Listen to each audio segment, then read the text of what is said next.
안녕하십니까. 인공지능 학습용 데이터 라벨링 전문 교육, 이미지 영상 분야, 심화과정의 강의를 맡은 강사 김원중입니다. 인문과 기본에 비해서는 강의 내용이 조금 어렵죠. 그래서 챕터 1의 강의가 어쩌면 조금 다른 강의에 비해서, 이전 강의에 비해서는 어려우셨을 수도 있을 것 같습니다. 그렇지만 챕터 1은 저희가 전체 심화 과정 중에서도 가장 이론적인 내용을 다루고 있었고요. 챕터 2부터는 조금 프로젝트 탐구와 함께 실제적인 데이터 라벨링으로 들어갈 거니까요. 너무 걱정하지 마시고, 다만 기본 과정처럼 심화 과정에서도 실습이 있습니다. 그 실습이 심화 과정에 맞게 조금 더 어렵고요. 그래서 이 강의 내용을 잘 따라와 주셔야 실습도 무리 없이 잘 해내실 수 있을 것 같습니다. 그래서 끝까지 집중해서 강의 들어주시기를 부탁드리고요. 챕터 2 강의도 바로 이어서 진행하도록 하겠습니다. 학습 목표입니다. 저희가 챕터 1에서 저기 1번 컴퓨터 비전 분야의 심화 기술과 심화 라벨링 저작 도구 및 기법을 알아보았죠. 챕터 2에서는 실제 프로젝트 탐구로 들어갑니다. 그래서 OCR과 시멘틱 세그멘테이션, 그 중에서도 OCR에 있는 프로젝트를 진행을 할 거고요. 자, 목차에서 보시는 것처럼 OCR 안에서 저희가 2개 프로젝트를 진행하려고 합니다. 챕터 1 강의를 잘 들어주신 분들은 기억하실지 모르겠어요. 제가 OCR 같은 경우에는 바운딩 박스와 폴리곤 2가지 모두 가능한데, 그래서 각각 프로젝트를 진행하게 될 거라고도 한번 힌트를 드렸었는데요. 그래서 저희가 OCR에서 진행하고 있는 2개의 프로젝트 중 간판 글자 추출 프로젝트를 챕터 2에서 다루게 됩니다. 그래서 말 그대로 간판에 있는 글자 OCR을 진행하는 프로젝트라고 일단은 기억을 해주시면 될 것 같고요. 인공지능 학습용 데이터 구축 과정 OCR에 대한 전체적인 과정을 한번 먼저 설명을 드리고자 합니다. 그래서 제일 먼저는 데이터 획득부터 한번 설명을 드릴 텐데, 원시 데이터라는 개념, 데이터 입문 과정에서부터 제가 원시 데이터, 원천 데이터 이런 개념들에 대한 한번 설명을 쭉 드렸었는데 기억나시나요? 원시 데이터 같은 경우에는 저희가 말 그대로 처음 획득한 데이터죠. 그래서 OCR 같은 경우에도 촬영과 스캔이 들어간다는 게 좀 특징이라고 볼 수도 있겠습니다. OCR이기 때문에 이미지상에 있는 글자들을 데이터 라벨링을 진행을 해야 하잖아요. 그래서 사진 촬영과 함께 스캔이 진행된다는 게 OCR 데이터 획득에 있어서 한 가지 특징이 될 수 있고요. 적절성 검사 같은 경우에는 이미지와 함께 보시면 간판이 잘린 것은 X, 다 나온 것은 OK 이렇게 되어 있죠. 적절한지, 말 그대로 데이터 라벨링의 객체 대상이 되는 텍스트가 간판이 잘 나와 있는지를 좀 확인하는 그런 이제 적절성 검사라고 이해를 해주시면 될 것 같습니다. 정제 같은 경우에는 그래서 중복 검사와 비식별화 2가지 정제를 하는데요. 중복 검사 같은 경우에는 보시는 것처럼 이미지가 아예 중복하거나 또 유사 데이터도 사실상 텍스트가 거의 흡사하기 때문에 2개 다 데이터 구축을 할 필요성이 좀 떨어지는 문제가 있습니다. 그래서 중복 검사에서는 중복 데이터뿐만 아니라 유사 데이터도 제거한다라는 것도 봐주시면 좋을 것 같고요. 비식별화에서는 저희가 간판 이미지나 아니면 다른 이미지 같은 경우에도 당연히 개인정보가 들어갈 수 있기 때문에 사람 얼굴 같은 개인정보는 비식별화 처리한다는 것도 봐주실 수 있겠습니다. 가공에서는 그래서 원천 데이터 라벨링과 라벨링 데이터 검사 이렇게 2가지가 있는데요. 원천 데이터 라벨링 한번 보시면 라벨링 가이드라인 굉장히 중요하죠. 가이드라인에 따라 바운딩 박스, 폴리곤 2가지 라벨링 진행한다라고 나와 있습니다. 그래서 저희가 이 과정에서도 챕터 2-1에서는 바운딩 박스로 진행하는 간판 추출 프로젝트, 그 다음에 챕터 2-2에서는 폴리곤과 함께 진행되는 프로젝트 이렇게 각각 진행이 되고요. 이때 그래서 라벨링 데이터 같은 경우에는 저희가 폴리곤이나 바운딩 박스 같은 경우에서는 이미지 안에 객체에 대해서 라벨링만 진행했었잖아요. 그런데 이제는 저희가 OCR 과정이기 때문에 텍스트 입력까지 들어오게 됩니다. 그래서 바운딩 박스를 진행하고 텍스트 입력까지 하나의 라벨링 과정 안에서 잘 이루어졌는지를 확인하게 되고요. 라벨링 데이터 검사 같은 경우에는 그래서 텍스트 전사라고도 보통 표현을 해요. 전사라는 단어를 많이 쓰는데 라벨링도 제대로 잘 되어 있는지, 그리고 텍스트도 잘 입력이 되어 있는지 2가지를 다 검사한다라고 봐주시면 되겠습니다. 그래서 지금 같은 경우에는 기준 미달 반려 이유가 아마 광장 식당을 하나로 해야 되는데 저렇게 나눠서 하진 않았는지 이런 부분이 이제 추가되는 거죠. 바운딩 박스만 할 때는 저희가 광장을 하든 광장 식당을 하든 제대로 그냥 박스만 쳐져 있으면 됐다라고 했을 때 OCR은 이제 텍스트 입력도 제대로 되어 있는지 그리고 저렇게 저희 가이드라인에 한 글자를 어떤 박스로 묶을지 이런 식의 가이드가 추가된다라는 것도 한 가지 특징이 될 수 있겠습니다. 그래서 AI 모델 학습, 기계 학습이 마찬가지로 머신러닝이 들어가고요. 보시면 이미지에 있는 것처럼 어노테이션, 식별자 뭐 이렇게 해서 쭉 나오는데 OCR 같은 경우에는 결국엔 텍스트 정보를 같이 학습시킨다라는 게 좀 차이점이 있겠고요. 그 모델 학습을 통해서 그것을 기반으로 한 서비스 개발로 들어가게 됩니다. 그래서 학습된 AI 모델을 기반으로 한 서비스 저희가 챕터 1에서 다양하게 살펴보았는데 그 중에서도 여기서는 시각장애인 보조기기 및 웨어러블 카메라가 대표적인 예시로 나와 있는 것을 보실 수 있겠습니다. 그래서 프로젝트 탐구 첫 번째 간판 글자 추출부터 다시 한번 보도록 하겠습니다. 먼저는 그래서 가이드라인을 살펴볼 거고요. 그 다음 프로젝트 시연 들어갈 거고 그 다음 사례 분석까지 이렇게 세 가지 순서로 진행이 될 텐데요. 기본 과정 강의를 수강하신 분들은 이 순서가 좀 익숙하실 수 있을 것 같아요. 그래서 가이드라인을 통해서 먼저는 이제 어떤 규칙으로 데이터 라벨링, 특별히 OCR 프로젝트가 진행되어야 하는지를 먼저 설명을 드릴 거고요. 그 다음 프로젝트 시연을 통해서 제가 직접 화면을 보여드리면서 OCR 프로젝트를 수행을 해볼 거고요. 그 다음 라벨링 사례 분석을 통해서 어떤 경우가 잘못된 거고 어떤 경우가 잘된 케이스인지 그러한 것들을 좀 설명을 드려보도록 하겠습니다. 주의사항 함께 살펴보시면 활용 근거, 요거는 이제 데이터 메이커 데이터 라벨러 OCR 교육 자료가 따로 있습니다. 그 교육 자료를 기반으로 하기 때문에 본 교육에서만 적용이 가능하고요. 타 유사 프로젝트, 다른 데서 메뉴판이나 간판 프로젝트 할 때 이 가이드라인대로 하면 당연히 안 됩니다. 모든 프로젝트는 라벨링 가이드라인이 다 커스텀화되어서 있기 때문에 상이한 기준을 가질 수 있다는 점도 주의해 주시면 좋을 것 같습니다.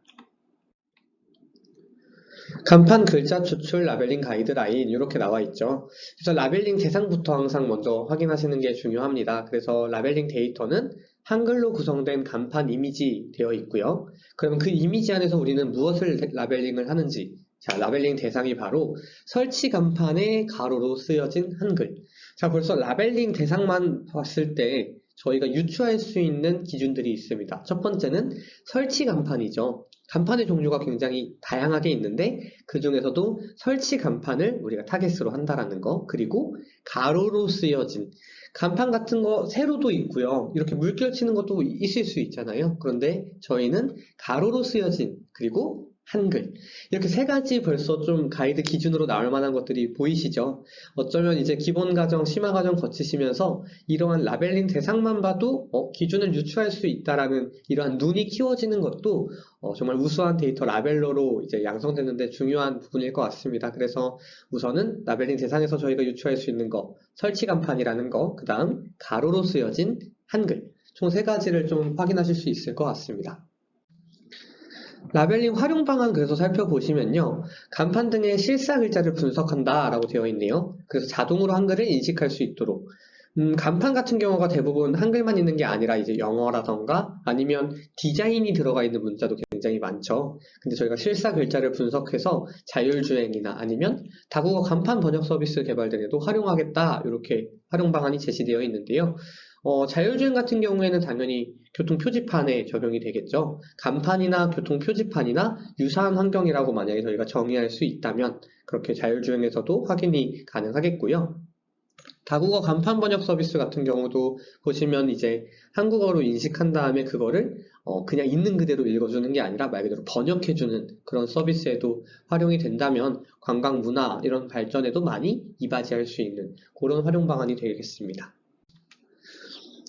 자, 이제 그렇다면 활용 방안 정도야 당연히 참고 내용이라고 한다면 라벨링 기법이 사실 가이드라인에서 중요하겠죠. 라벨링 기법은 바운딩 박스입니다.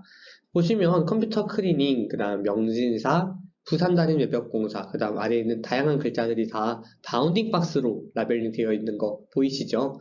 가로쓰기는 한글에 대하여 최대한 여백 없이라고 되어 있습니다. 그래서 보시면 숫자나 특수문자 같은 경우에 아니면 영문 같은 경우에는 따로 바운딩 박스 라벨링이 되어 있지 않은 것도 이미지에서 확인이 가능하십니다. 그리고 라벨링 프로세스에 대해서도 한번 살펴볼 텐데요. 라벨링 프로세스 자체는 일단은 글자 인식, 라벨링, 그 다음에 입력, 제출 이런 순서로 진행되고 있다라고 나와 있죠. 이미지 내 글자 인식 같은 경우에는 뭐 인공지능 인식이 아니라 말 그대로 데이터 라벨러가 라벨링 대상들을 정확히 확인을 해야 된다는 뜻이고요. 라벨링 실제로 보시면 그래서 그 다음에 우레탄 에폭시 같은 경우에 원래 이제 간판상에는 특수기호와 함께 있지만 저희가 이제 라벨링할 대상을 인식할 때 가로쓰기 되고 설치 간판이고 그 다음 한글만 하기로 하기 때문에 주랑 우레탄 에폭시 앞에 있는 뭐 괄호라던가 하이픈 같은 것들은 바운딩 박스에서 제외되어 있는 것도 확인하실 수 있겠습니다. 그래서 이 부분도 실제로 데이터 라벨링 진행하실 때 굉장히 중요한 부분이고요. 그 다음 카테고리 선택과 입력이 들어갑니다. 바운딩 박스 기본 과정에서 작업하실 때 CCTV 상에서 바운딩 박스 치고 일반인인지 뭐 아니면 휠체어나 아동, 잡상인인지 이런 것들 이제 실습으로 진행을 해보셨잖아요. 본과에서도 실제로 카테고리 선택과 입력이 있는데 단위 박스 단일 선택이라고 보실 수 있겠습니다. 자세한 건 제가 뒤에서 한 번 더 설명드릴 거고요. 다만 중요한 건 이전 기본 과정에서 CCTV 바운딩 박스 프로젝트는 객체에 대한 종류를 이제 분류했다라면 OCR에서는 저희가 입력해야 되는 한글 텍스트가 있습니다. 그래서 주에다가 바운딩 박스를 친 경우에는 주, 정석 케미칼은 정석 케미칼 이렇게 텍스트를 입력하는 것이 한 가지 중요한 또 작업이 추가되는 개념이고요. 그래서 모든 작업이 끝난 후에는 태스크 제출 진행하실 수 있겠습니다. 자, 카테고리와 속성에 대한 설명이 바로 나오는데요. 카테고리는 글자 또는 단어 단위로 라벨링 할 수 있기 때문에 단위 박스라고 일단 명칭을 하고요. 바운딩 박스 안에 있는 한글을 텍스트 속성란에 입력을 합니다. 그래서 글자 단위로 하는 경우에는 뭐 특수기호가 중간에 들어간 경우가 있을 수 있겠고, 단어는 당연히 이제 단어들에 대해서 단어 단위라고 하는데, 어쨌든 둘 다 저희가 단위 박스라는 카테고리 하나로 이제 통칭을 할 거고요. 그래서 아래와 같이 텍스트만 잘 입력해 주셔도 OCR에서는 그 부분이 가장 중요하기 때문에 이번 실습을 진행하실 때도 이 점에 좀 유의하셔서 진행을 해주시면 좋을 것 같습니다. 라벨링 기준 한번 볼게요. 저희가 총 5개 라벨링 기준 나와 있는데 설치 간판에 가로쓰기 된 정자체 한글을 라벨링한다. 이건 제가 앞에서 계속 강조드렸던 부분이죠. 자, 거기서부터 세부적인 내용들이 이제 나옵니다. 2번, 글자의 크기와 색깔을 구분해서 라벨링해라. 3번, 글자 간 여백의 글자 크기의 50% 이상이면 각각 해라. 4번, 단어가 잘린 경우 잘리지 않은 글자만 라벨링해라. 5번, 자음, 모음, 반전된 글자 등 라벨링하지 않습니다. 이렇게 총 5개 나와 있네요. 제가 한번 하나씩 좀 살펴볼게요. 설치 간판에 가로쓰기 된 정자체 한글 라벨링. 이 부분은 사실 크게 어렵지 않으시죠? 다만 이제 설치 간판에 대한 개념을 여기서 좀 잡고 가셔야 할 것 같아요. 보시면 입간판, 시트지, 현수막은 설치 간판으로 보지 않는다라는 설명입니다. 그래서 입간판은 제일 왼쪽에 있는 이렇게 세워져 있는 야외에 저거는 사실 쉽게들 체크하실 수 있으실 텐데요. 시트지 조금 어려울 수 있어요. 근데 여기서 시트지는 창문에 붙어 있는 시트지 형태의 간판들을 의미합니다. 그리고 현수막은 현수막이고요. 그래서 이런 경우에는 저희가 설치 간판이 아니기 때문에 간판이더라도 라벨링을 하지 않는다라는 게 여기서의 중요한 포인트고요. 가로쓰기 같은 경우에는 처음부터 말씀드렸던 세로쓰기들은 진행하지 않는다라는 거. 그리고 가로로 이렇게 여러 줄로 되어 있는 간판은 오른쪽과 같이 적합한 형태라고 봐주시면 되겠습니다. 다만 라벨링 기준 중에서도 정자체라는 부분은 한번 더 봐주셔야 될 것 같습니다. 흘림체는 라벨링하지 않는다 이렇게 되어 있는데요. 흘림체가 여기서 의미하는 바는 자음과 모음이 연결되어 있는가가 핵심입니다. 보시면 제가 간판은 앞서 말씀드렸을 때 디자인이 들어가기 때문에 일부 이제 좀 글씨의 폰트라던가 이런 것들 모양이 달라질 수 있다라고도 한번 말씀을 드렸잖아요. 그 중에서도 뭐 폰트가 이렇게 다양한 거는 용납할 수 있지만 흘림체는 자음과 모음이 연결되어 있기 때문에 이거를 단어로 오해할 소지가 있다는 것입니다. 그래서 저런 디자인이나 저런 모양이더라도 흘림 표시, 즉 연결하지 않은 경우에는 라벨링은 가능하지만 이런 식으로 연결되어 있는 경우 흘림체는 라벨링에서 제외한다는 것도 꼭 기억을 해주셔야 합니다. 설치 간판에 가로쓰기 된 정자체 한글을 라벨링한다 라고 되어 있는데 그래서 손글씨, 캘리그라피 같은 디자인이 들어간 글씨여더라도 정자체 한글은 라벨링이 가능하다. 이게 이제 중요한 부분인 것 같습니다. 그래서 뭐 한글을 라벨링 한다는 제가 앞에서도 계속 말씀드렸죠. 그래서 영문이라던가 영문 숫자 기호는 라벨링하지 않고 저희는 우리나라의 가장 자랑스러운 글자인 한글을 집중적으로 라벨링 한다라고 이 실습 과정에서 기억을 해주시면 좋을 것 같습니다. 자, 그리고 두 번째, 글자의 크기나 색깔별로 구분한다 되어 있죠. 보시면 이제 글자의 크기가 달라지는 경우 아니면 색깔이 달라지는 경우에는 구분을 해서 라벨링을 해주셔야 된다라는 의미입니다. 그렇기 때문에 지금 보시면 여기서 또 기억해 주셔야 되는 건 글자의 외곽선, 미용 재료가 지금 검정색 글씨로 되어 있고 하얀색 테두리 외곽선 들어가 있잖아요. 그런 경우 포함해서 라벨링을 해주시는 게 중요하고요. 그리고 글자 간 여백이 글자 크기의 50% 이상이면 각각 라벨링. 쉽게 얘기해서 지금도 세, 자, 매 이렇게 한 줄로 가로쓰기 되어 있지만 세와 자가 세나 자, 각 글자의 50%보다 여백이 크잖아요. 그럴 경우에는 각각 라벨링 해주셔야 된다는 거고요. 여기서는 사실상 지금 여백이 100% 수준이네요. 세가 그대로 들어가는데 실제 잘 진행을 하실 때는 세의 절반만 들어갈 수 있는 여백이 있더라도 나눠서 라벨링을 해주셔야 된다라고 기억해 주시면 되겠습니다. 그렇기 때문에 지금 고려 페인트 같은 경우가 사실 조금 애매할 수는 있어요. 려의 절반보다 좁은가 넓은가 이런 것들이 좀 헷갈리실 수 있는데 여기서 제가 이제 챕터 1에서 말씀드렸던 그 격자를 활용하시면 좋습니다. 그래서 단축키 G를 누르시면 라벨링 툴에서 십자가 모양으로 되어 있는 게 이제 박스로 바뀌거든요. 그래서 제가 이따 시연 때도 한번 보여드릴 건데 그 박스를 가지고서 글자 사이즈를 얼추 재볼 수가 있으니까요. 그런 방식으로 좀 활용해 보실 수 있겠습니다. 그래서 아래 같은 경우에는 띄어쓰기가 좋기 때문에 그냥 하나로 세소망 주간을 묶어주실 수 있다라는 거. 그렇기 때문에 나눠서 진행을 할 경우 부적합 사례라고 소개가 되어 있고요. 자, 그럼 여기서 하나만 더 짚고 넘어가면 세소망 주간 단기 보호 시설을 여백만 보면 쭉 가도 될 것 같은데 나눈 이유는 네. 바로 가운데 있는 특수기호 때문이죠. 그래서 저런 식의 좀 하나의 좀 헷갈릴 수 있는 부분들은 라벨링을 하실 때 꼭 전체적인 가이드라인 하나만 보시는 게 아니라 모든 가이드라인을 정말 종합적으로 판별하셔서 진행을 해주신다는 것도 중요할 것 같습니다.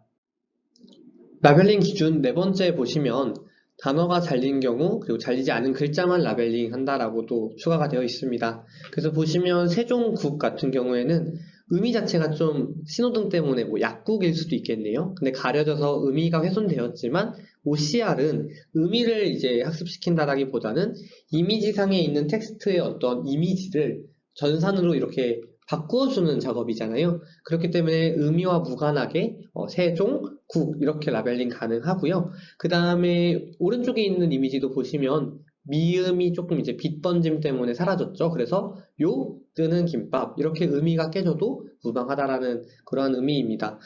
여기서 하나 더 이제 추가로 짚고 넘어가고 싶은 부분은 보시면 요 즈음 할 때 미음만 좀 사라졌죠. 그래서 사실은 즈라는 부분도 바운딩 박스 라벨링을 하는 경우가 있습니다. 뭐 프로젝트에 따라서 다른데요. 받침이 이렇게 가려졌을 때 위에 걸 살릴 수 있다라면 즈도 바운딩 박스를 하는 것이 맞는 경우도 있습니다. 그래서 본 프로젝트 가이드라인 상에서는 일단은 저런 경우에는 제외하는 걸로 소개를 드리고 있고요. 지금 같은 경우에는 이제 자음, 모음, 반전된 글자 등을 라벨링하지 않기 때문에 저런 식으로 아이스크림의 자음만 이렇게 간판에 들어가 있죠. 그런 경우에는 라벨링하지 않는다라는 내용도 한번 확인을 해주시고요.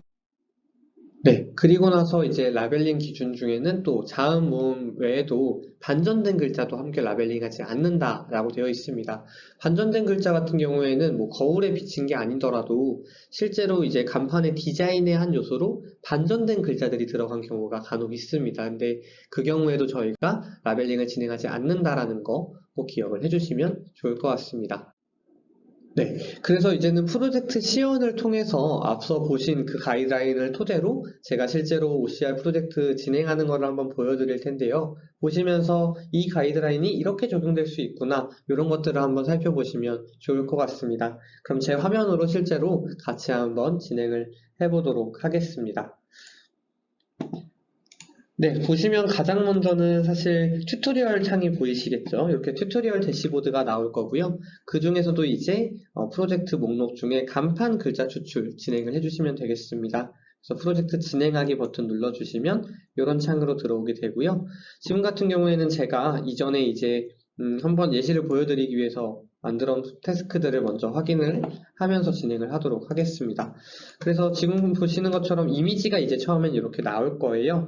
보시면 간판이 나오죠. 그러면 제일 먼저 라벨링 프로세스상 해야 되는 것은 라벨링 대상을 찾아야 되겠죠. 였고, 그리고 색깔이 바뀌기 때문에 뭐 인력은 따로 해야 될 거고요. 개발공사 이렇게 하나 나올 것 같고요.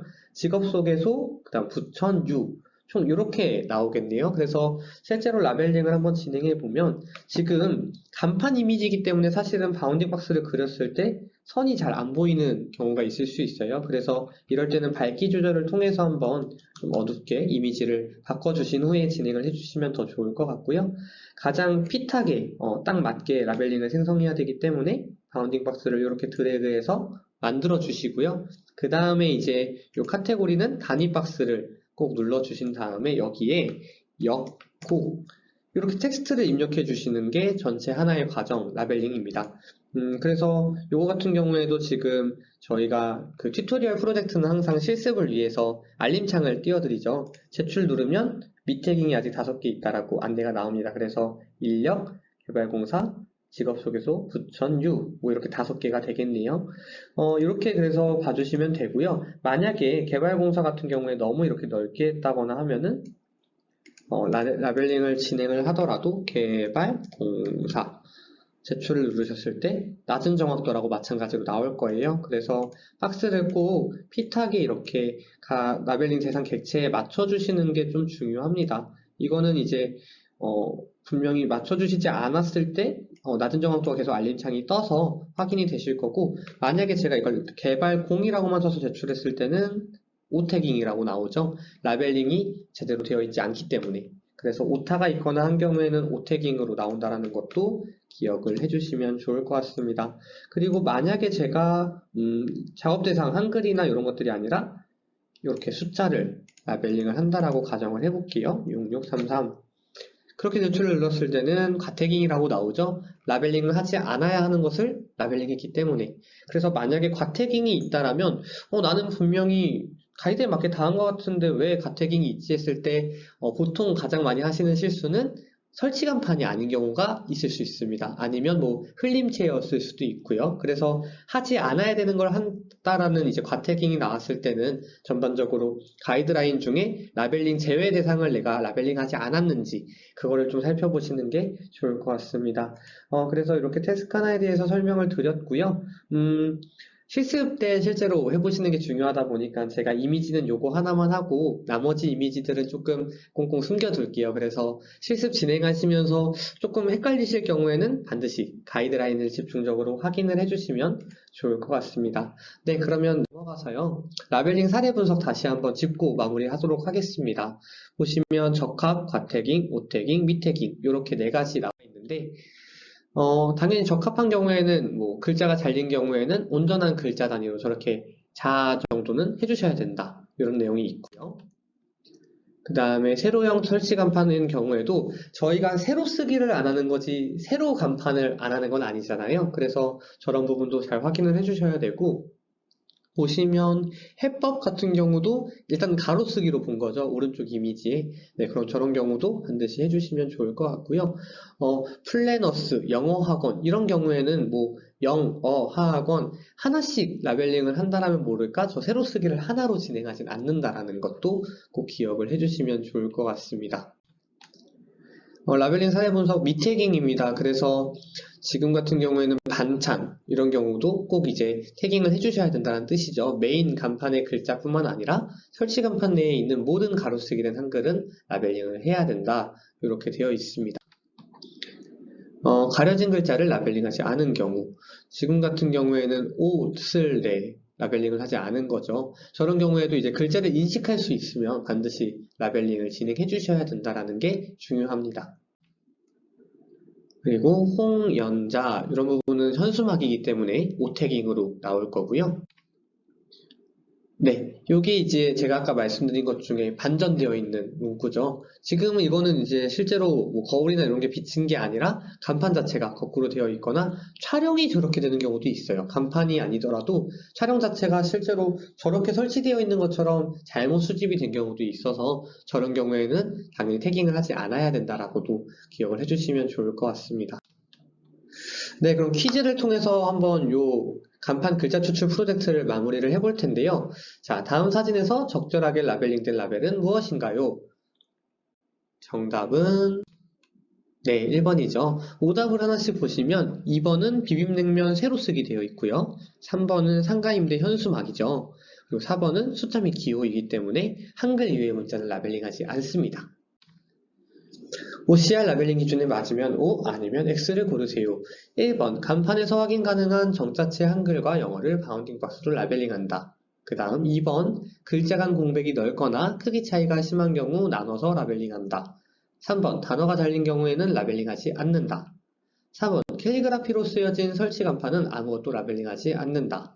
5번 세로로 설치된 설치 간판에 가로 방향 글자도 라벨링한다. 자, 각 번호마다 OX 한번 생각해 보셨나요? 정답을 바로 볼까요? 자, 1번은 X죠. 저희가 영어는 라벨링하지 않습니다. 2번은 정답이고요. 3번은 단어 중 잘리지 않은 글자는 라벨링을 합니다. 남아있는 글자는 라벨링을 하고요. 캘리그라피로 쓰여진 설치 간판은 정자체 캘리그라피인 경우에는 라벨링을 한다라고 되어 있죠. 흘림체인 경우에 안 하는 것과 디자인이 들어간 폰트 중에 흘림체가 아닌 경우는 한다는 것, 요거를 좀 구분해서 잘 이해해 주시는 게 중요할 것 같습니다. 5번 세로로 설치된 간판도 가로 방향 글자는 라벨링을 진행합니다. 자, 3번 다음 이미지 중 OCR 라벨링이 가능한 이미지는 무엇인가요? 정답은요. 네, 이건 좀 쉬우셨을 것 같은데 1번 반전된 거 안 하고요. 2번에 이제 현수막 안 하고요. 3번 같은 경우에는 네, 아무런 문제 없는 이미지입니다. 네, 참고 자료 한번 확인해 주시고요. 네, 이렇게 해서 챕터 2 전체 강의는 마치게 되었습니다. 지금 진행하시면서 혹시나 좀 궁금하신 부분들이 많이 생기셨을 것 같은데 Q&A 그래서 저 이메일로 접수해 주시면 저희 담당자들이 답변을 드릴 거고요. 간판 글자 추출에 이어서 저희가 챕터 세 번째에서는 또 다른 이제 OCR 프로젝트를 같이 한번 볼 예정이 있습니다. 그래서 우선적으로는 챕터 2 강의에 있는 바운딩 박스를 기반으로 한 OCR 프로젝트 한번 잘 마무리해 주시고요. 그 다음 강의에서 이어서 뵙도록 하겠습니다. 수고 많으셨습니다. 감사합니다.